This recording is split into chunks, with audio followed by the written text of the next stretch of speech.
Well, hello. We started today, the first day of World Architecture Festival 2021 in Helsinki.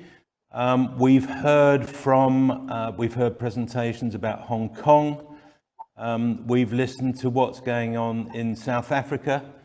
We're now moving towards America and specifically to New York City. Of course, a global city, an international city. And we're going to hear a presentation about possible futures for this great metropolis. And I'm delighted to welcome Rick Bell, who's an educator. He's an adjunct associate professor at Columbia University, and he's deputy director of the Center for Buildings, Infrastructure and Public Space, a stalwart of the New York chapter of the American Institute of Architects, and a friend to WAF over the years. Rick, a great welcome to you, and over to you. Thank you, Paul, for that introduction. I appreciated also your comments opening the award ceremonies yesterday when you said that relentless optimism about the role design can play in addressing societal problems was key. It's my great pleasure to be here with everyone in the audience and talk a little bit about that. The title of my talk today is Tomorrow is Today, which is something that my 4-year-old granddaughter says every morning when she wakes up in Lima. New York, of course, is the city that never sleeps. During the pandemic lockdown, it was much quieter than usual. The tourists were missing, the theaters and museums were shuttered, schools and office buildings all shut down. But the life of the city continued, and new trends and new patterns emerged and were actually accelerated in some cases. One of the definitions of the word reset is to turn a piece of electronic equipment off and then on again when it does not work correctly to make it start working correctly again. Another definition is to start again after a period of rest or of change. New York has reset itself, and the future is significantly different, I think, from what it would have been.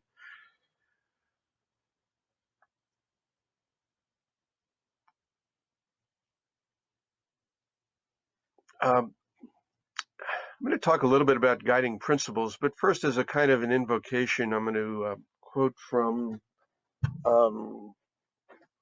Barrett Browning, who in the sonnets from the Portuguese said, "My future will not copy fair my past." She was actually quoting from a poem that she'd written before.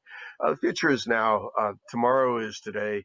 It's an interpolation from the current city we inhabit and an extension of our hopes for a more sustainable and resilient future, a future characterized by healthy, thriving communities, social equity, and environmental justice.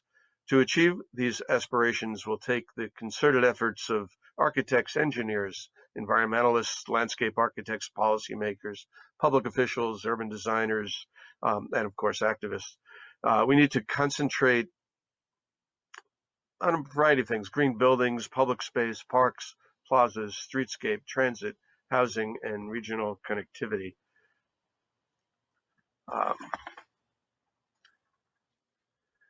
The needs of tomorrow can be met without compromising the resources available to future generations. New York City is minimizing greenhouse gas emissions through dramatically reduced building energy use in both new construction and renovation.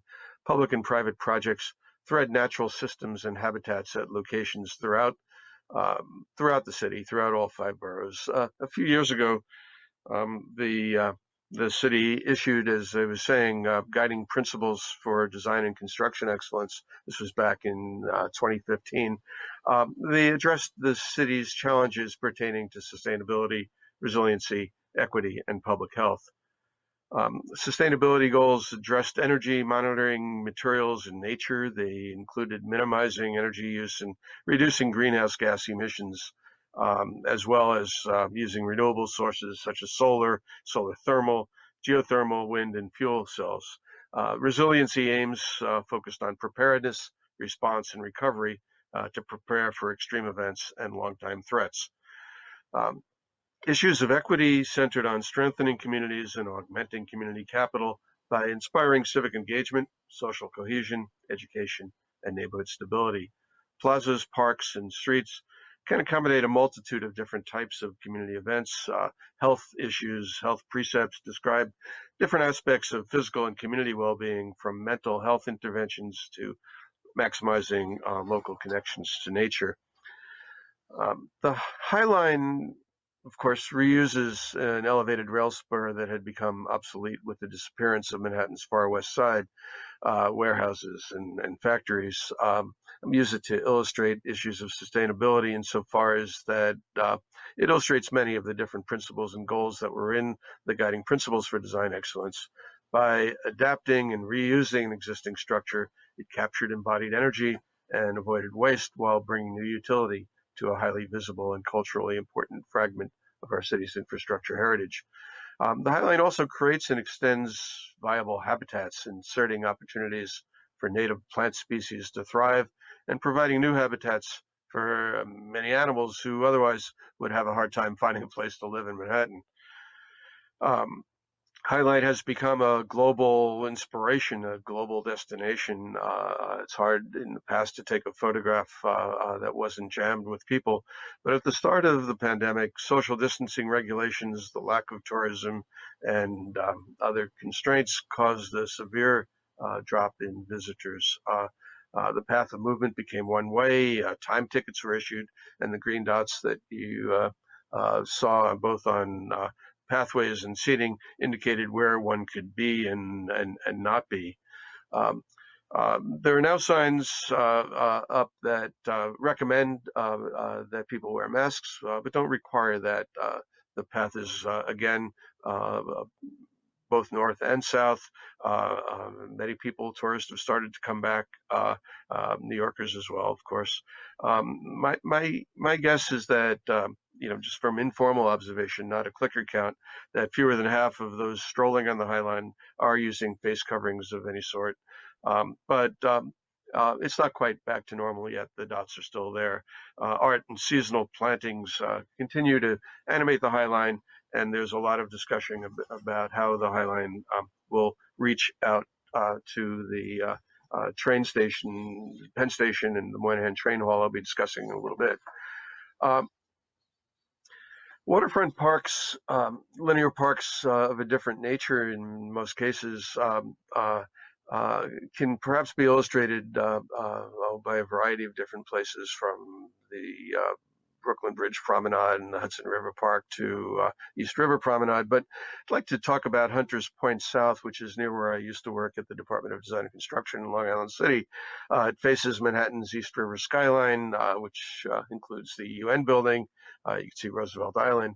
Structures built recently adjacent to the park include market rate housing, some affordable housing, 2 new schools, a branch library by Stephen Hull, and a variety of other destinations. It's located on 11 acres of Queens waterfront and uses extensive bioswales, infiltration gardens, a circular water retaining basin, and various natural edges to allow people to approach and touch the water. These elements all together slow flooding and retain stormwater, particularly the bowl that's seen in the photo on the slide that you're looking at. That is perhaps the most notable feature of the park's landscape design. It's used for a variety of sports, but it's also there to accept stormwater and storm surge, not just on the surface through the depression, but beneath it. And that was made evident by its success during the flooding from Hurricane Sandy. The design and construction of the park was done in phases separated by 2 decades. The northern part incorporating a railway gantry that lifted freight cars off of barges, linking the factories of Western Queens to Manhattan and points west, was designed to the standards and budgets of the Municipal Parks Department, the New York City Parks, designed by Tom Balsley and Lee Weintraub. More recently, with the state of New York as the client and slightly different budgets and standards, Tom Balsley was able to continue his work to make the water's edge accessible and verdant. He was doing so in collaboration with Weiss Manfredi, an architectural firm, of course, in New York that also has landscape architects. And together they really change the issues of access. It now has a pavilion you can see on the left of the slide, built adjacent to a water taxi stop. That landing and the pavilion and adjacent cafe provides a destination for people to contemplate the river, look across at the UN and at Roosevelt Island. I think a sub-theme of what I'm going to be talking about a little bit more later in response to the pandemic is the amount of time people are spending outside in the venues that allow for that. Um, um, the city's plaza program is one instance. The example I'd like to use is the Plaza de las Americas, which is a closed street west 175th Street from Broadway to Fort Wadsworth Avenue in the Washington Heights neighborhood in Upper Manhattan, a neighborhood that houses a lot of immigrants from various islands in the Caribbean, particularly the Dominican Republic. There are many community programs and events there, joined by a fruit and vegetable market and a place for street vendors to set up shop. It's a place that brings people together both day and night in all seasons. Designing for equity, one of the parameters of the guiding principles, is a paradigm shift that positively promotes design for all.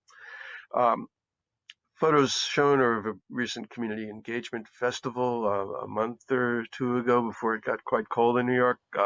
But it's a continuation of the ideas of the Department of Transportation and the Department of Design and Construction, which created a plaza equity program, which addressed the needs of under-resourced neighborhoods where community-based partner organizations struggle to maintain high-quality public spaces. The city provides horticultural care, maintenance services, financial subsidies, and a host of other technical assistance tools to partner organizations to maintain and animate the plazas.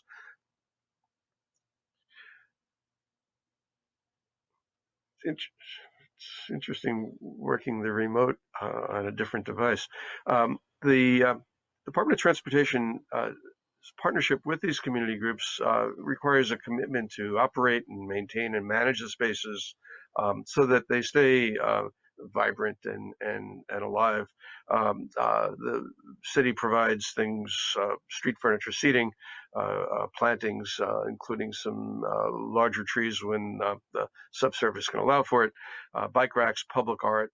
At Plaza de las Americas, there's a public toilet, which is pretty rare in New York, and drinking fountains. The fountain that was in the first slide, and you can see in the background of the market slide on the right, is a project of the Percent for Art program, a fountain called The Source by a Catalan artist named Esther Partegas.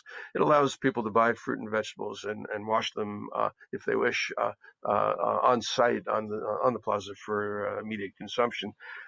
But apart from that green market, as I said, the Plaza de las Americas hosts an area that takes some of the street vendors off of the street, off the sidewalks and away from their competition with tax-paying retail establishments.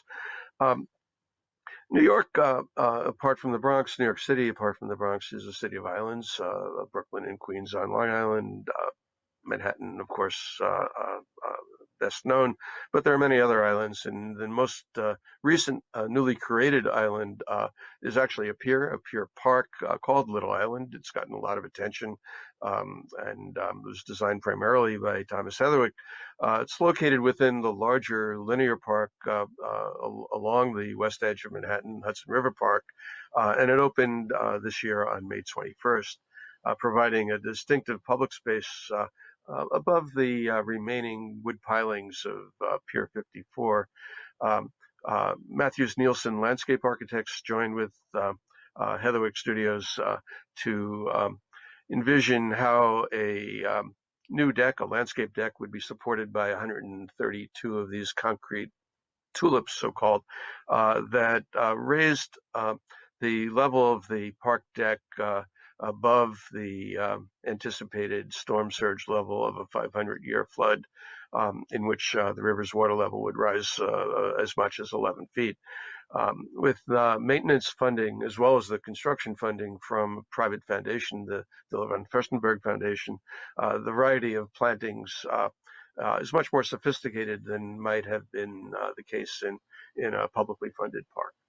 A little bit more maintenance intensive, but that seems to be covered at least for the next 2 decades. Um, uh, at the little island, there's an amphitheater with wooden seats that faces the Hudson River. The performance space welcomes New Yorkers and visitors, provides views of the river behind the platform stage.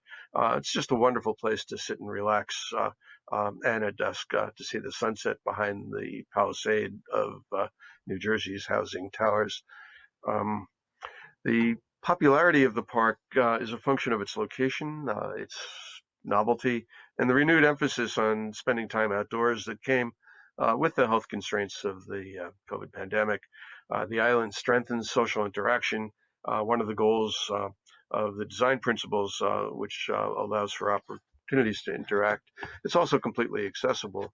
The mayor's office for people with disabilities was involved, and you see the pleasure with which people in this location, maybe not as much nearby at Hudson Yards, can navigate to just about everywhere, actually to everywhere on the island.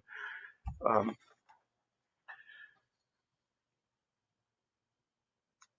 Shifting gears a little bit, um, because the projects I was showing before, all were started and in some cases opened before COVID changed things so radically. I'd like to think if we were writing those guidelines again now, what would we add to the mix? Um, Building upon those compelling issues of sustainability, resiliency, social equity, and the health of our buildings and our neighborhoods and our cities, the pandemic has led to a more intense focus on the details and specifics of green buildings and public space, on transit infrastructure, stations for both commuter rail and subways, affordable housing, pedestrian safety, and schools, other educational facilities. The physical manifestations of change can be seen in much greater use of the outdoors, from green rooftops and accessible street seats to heightened attention on the design of protective sidewalk sheds. Um, the reanimated city is alive with pedestrians, masked and unmasked, finding places that uh, spill out onto the sidewalks and also onto reclaimed parking spaces. During the pandemic, design and construction was limited to projects characterized as critical to the life of the city and the health and well-being of New Yorkers. Hospitals, housing, and schools were at the top of the list. A few other projects proceeded as well, but the drop-off in construction activity was significant. Um, Construction employment in the city dropped by 14.4% in 2020, about 30,000 jobs. Projects which continued featured green space and connection to the outdoors. These sites had funding locked in, often for transit and for housing. They featured design elements that responded to the demands of the pandemic, including safety provisions for public space. Public safety issues and the need to rethink educational methodologies were very much in the collective consciousness and remain so today. It's not coincidental that the breakthrough in creating better designed streetscapes and educational spaces came during these last few tumultuous years. New York continues to reactively be transformed. So how is that manifested? If we talk about access to the rooftops, the SNFL, so-called Stavros Niarchos Foundation Library, which was previously known as the Mid-Manhattan Branch Library across the street from the main branch of the NYPL, reopened on June 1st of this year after a major overhaul led by Francine Hubin of Meccano and Elizabeth Lieber of Bayer Blinderbell. Multi-story open spaces bring natural light down and into a building that previously served as a department store and warehouse-like circulating library. The 400,000 volumes of the open stacks of the circulating library are on view and easily accessible. Most significantly, a rooftop reading terrace was created, what the New York Public Library calls the first publicly accessible rooftop space in Manhattan. There are others, but you may have to pay for the privilege. Uh, An event center and cafe were created at that rooftop level and surrounded by the wraparound terrace that you see that offers view of Midtown, including the main branch of the New York Public Library across the street, the Career and Hastings building. Many other public libraries have on-grade reading gardens, but with the exception of the reading balcony at the Bronx Library Center by Datner, seating areas above grade have not previously been seen as necessary or even desirable. Um, I think it's fair to say that the pandemic has changed that perception, along with the accessible rooftop terraces at museums, including the Metropolitan Museum and the Brooklyn Children's Museum. Many public schools and the Jacob Javits Center have created accessible rooftops for both program space and urban agriculture. Times Square steps have been there for a while. Times Square encourages a multitude of activities, collective cultural experiences, and societal connections. It's the symbolic center, of course, of New York City, where people can sit on those steps and gaze at people passing by. Everyone gathers here to celebrate and to have their collective voices heard, with New Yorkers mixing with visitors from around the world. The square is a meeting space for all kinds of people, and it's here, of course, at New Year's Eve that the crystal ball drops, symbolizing calendrical transformation and today becoming tomorrow, or at least this year, giving way to next. Information and communication, data exchange, and interconnectedness are keys to the intelligent city of tomorrow. The modern city is based on new communication concepts that combine the traditional separate infrastructures from sensor networks to information flow and mobile communications. I would say that Times Square brings semiologic immersion into the town square. The seating available at Times Square includes not only the red steps, from the Van Allen competition, won by Troy Rapia, but also the snow-headed fixed stone benches that help direct pedestrian movement in the pedestrianized plaza that came about during the renovation led by DOT and DDC, but also many movable seats and tables that allow for a reconfiguration of societal discourse, social groupings. This year, those privileged to ride on the temporary Ferris wheel also got seats in the sky. While not outdoors, the transformation of the Farley building adjacent to Penn Station is a train shed in perhaps a European mode. Penn Station, of course, was designed by McKimmey and White opened in 1910. The demolition in 1963 precipitated the creation of New York City's landmark law and the Landmark Preservation Commission. But left behind after the demolition of that much beloved structure was a background building, a colonnaded background building where the famous frieze is, rain, sleet, and snow. That was the main post office for New York City, and still is. A phased transformation of that structure, leaving the post office as a veneer on the east facade, has allowed for the creation of a new train hall created by Skidmore, Owings & Merrill, and named after Senator Daniel Patrick Moynihan, who championed design excellence in public construction. The new train hall brings natural light into a wonderfully cavernous space and down to the tracks below, in similar fashion to what Grimshaw had done previously at the Fulton Center downtown. Intermodal transit at Penn Station includes long-distance Amtrak trains, go as far as California if you want, but certainly along the Boston-Washington corridor. It includes commuter trains to the suburbs in both directions, to New Jersey and to Long Island, subways to the boroughs, and shared bike and discount bus service. Commercial activities within the new train hall parallel those of many other train stations, from coffee to flowers, restaurants to baggage drop-off. We're not used to having that at Penn Station quite. Along with recent improvements in commuter rail identity and accessibility, the addition of the Moynihan Train Hall has redefined the attractiveness of train travel. While ridership has diminished during the pandemic, Now it has rebounded, and with a transit-friendly administration in Washington, D.C., including a president who rides Amtrak, more funding has been made available for long-stalled projects.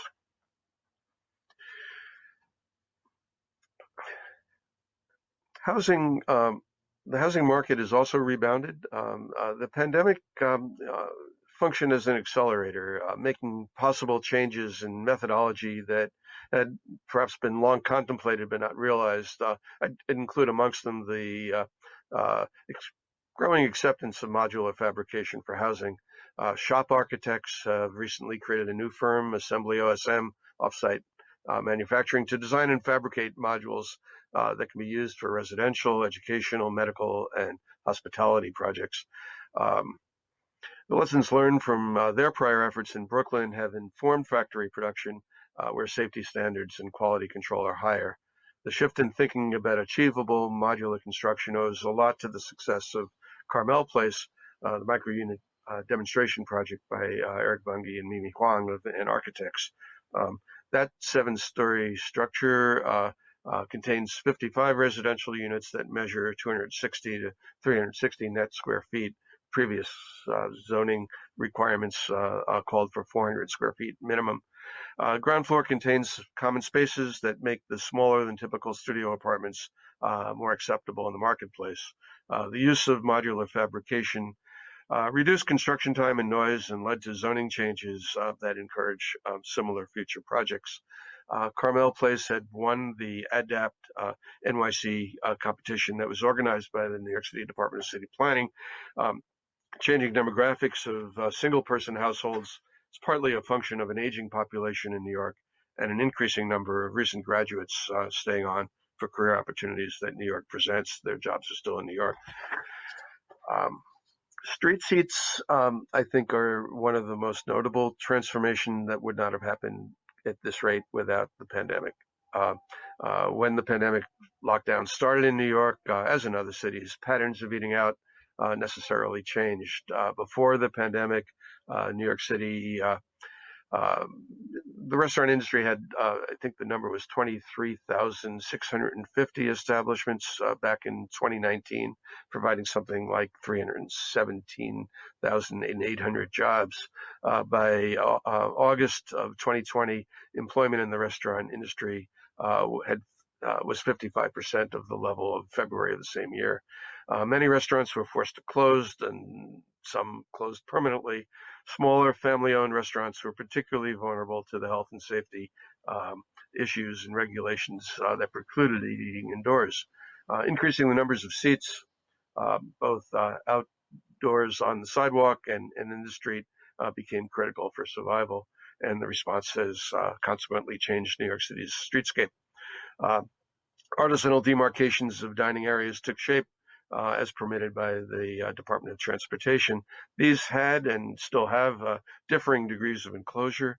A roof for protection from the rain is the norm, though umbrella tables were the starting point for many, including as shown at the Black Rabbit Bar, which I highly recommend on Greenpoint Avenue in Greenpoint, Brooklyn. That early design there evolved to become something more substantial as a cold winter set in, and seating was also reclaimed in the Black Rabbit's rear garden. The taking back of vehicular parking spaces was made permanent just over 2 weeks ago on November 15th of this year by vote of the City Planning Commission. I'm going to very quickly, the slides are not advancing, Toby.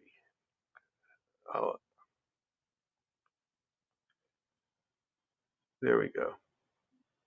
Yeah, the New York City sidewalk sheds had become eyesores. I'm going to very quickly go through the next 2 slides that show the transformation that the urban umbrella competition winning sidewalk shed building protection had provided. Next slide, please. You could see how that's used outside of Cooper Union, downtown. And in the next slide, an alternative at the Center for Architecture I used to run. Go to the next slide, please. And I could talk a lot about how changes in educational systems also have led to different nature of school buildings, educational facilities, including the Vagelos Center. It's part of Columbia Medical School. Next slide, please. Interior and exterior, and the next slide, please. Give you an idea of what DSR was doing at Vagelos, which really changed the relation of inside and outside. And Toby, if you can go to my last slide, the next one. Um, uh, in conclusion, I would again quote from Sonnets from the Portuguese. I regret not being in Lisbon to do it more viscerally. But New York and other cities around the world are seeing a shift to nature-based public spaces defined by green design principles, concern about resilience and hydrology, and predicated on the need for safety, access, and public health. As a crossroads of different cultures, New York constantly brings together new ideas that defy prediction. The pace of change is incredible, and the lockdown, while it suspended the normal flow of urban life, taught us new ways of working, communicating, and learning. Conclusion, I would say the pandemic has made changes in how we think about time, design, inside and outside, and work and play. Housing now incorporates outdoor amenity space as a norm. Educational facilities now include spaces to congregate and learn from each other outside. Public plazas and urban parks are crowded and have become community centers in their own right. Fears of new waves, new COVID variants notwithstanding, New York celebrates its diversity and inclusiveness. In Sonnet 35, Elizabeth Barrett Browning said, and I echo, when I look up to drop on a new range of walls and floors, I cannot imagine another home than this. New York's my city. I'm glad to be here, but I sure would have preferred to be in Lisbon. Thank you all for listening. Tomorrow is today. Happy to take any questions, Paul, from members of the audience. Rick, I've got lots of questions, and I'd like to kick off and get your comment on an observation, which is that non-New Yorkers, but people who know the city, either because they visited or because they've seen it in countless films and magazine articles, surely associate this city with Central Park. And it's quite interesting to me that one of the great green spaces in the world, with sort of 19th century origins, with a bit of influence from what was happening in Liverpool at Sefton Park, but in a way, it was the exception that proved the rule. The park was fantastic, but the idea of green public space throughout the city was not really an informing idea. You know, it's interesting that you bring up Central Park, which I didn't omit from the presentation out of any disdain. I love Central Park and used to live near it. Um, it was the lungs of the city. I think many in New York and certainly those outside remember that it predated its centrality. It was very much on the edge when the commissioner's map was charted in the 1850s, and the city sprang up around it and gave it its edge, including its newly slender southern edge on 50. Billionaires Row in 57th, 59th Street. But I think what's interesting about New York, both in the last decade, and give a lot of credit to former Mayor Bloomberg and the people in his administration, was the idea that the edges which had been consigned to transport, commerce, shipping, were reclaimed. And I think the parks that have sprung up both on islands, Governor's Island, uh, uh, um, particularly, but also Brooklyn Bridge Park, Hudson River Park. I mentioned there are many others I could, both in Harlem and places that previously didn't have the resources to see green space within, as that administration had tried to chart out, green space within 10 minutes of everybody's domicile. That's not quite a 15-minute city. It's not quite complete neighborhoods, but the new parks that have been created are a game changer, both because they're smaller and they don't necessarily purport to be for everybody. They a little bit more related to surrounding residential community. Thank you But very Central Park much. is just wonderful. There's nothing, you can't say anything negative about it, but it's not much change. Thank you. Look, there's a question has come in about whether, as a result of Hurricane Sandy and as a result of the pandemic and as a result of general concerns about climate change, whether this has simply resulted in new policies and new funding for useful and constructive initiatives in New York, or whether it's also changed governance, changed the way that the way that things are organised in the city. Would you like to comment on that? Uh, yeah, I've been fortunate to, in a career in public service, to have worked for 7 different mayors in one way or another, back to being an intern in city planning in John Lindsay's administration, which created the Urban Design Group. Governance is personal. There's vast differences in leadership capabilities and the people around people in municipal government at different times. But I think the growing trend, since the 60s, has been um, concurrent decentralization, and I would stress issues of participatory budgeting and neighborhood determination of what should happen in a given neighborhood, and an increased power on the part of the mayor to determine citywide initiatives. I worked in the de Blasio administration as Director of Design and Construction Excellence for the Public Works Agency, and the difficulty of dealing with social policy issues, particularly homelessness, incarceration or decarceration, as we strive to do, um, uh, couldn't be done on a neighborhood basis. So the concurrent centralization and decentralization is an extraordinary trend that has had physical manifestations that the de Blasio administration, to some degree, carried forward from what Bloomberg and others had started. Um, you know, the disconnect during the Trump years between municipal governments of progressive cities and the national government is to some degree reversed by the Biden administration's policy on infrastructure and funding. And we could talk about, regional and national scales of intervention because it comes down to money. You can't have much of a social housing policy unless there is a concerted way of approaching problems at different scales. That has been a game changer. The East Side Coastal Resilience Project, which I didn't show and might have, tries to change the nature of access to the waterfront in the Lower East Side, adjacent to many of the 1950s public housing towers. The game changer could not have happened without federal funding. That came about and remains in place. The design has changed and the work still, has started, but is not yet accomplished. I think we were lucky that there hasn't been a recurrence quite the same way of Sandy. Hurricane Ida was devastating and lives were lost, but it was a different set of lessons. And that also relates to government policy on housing.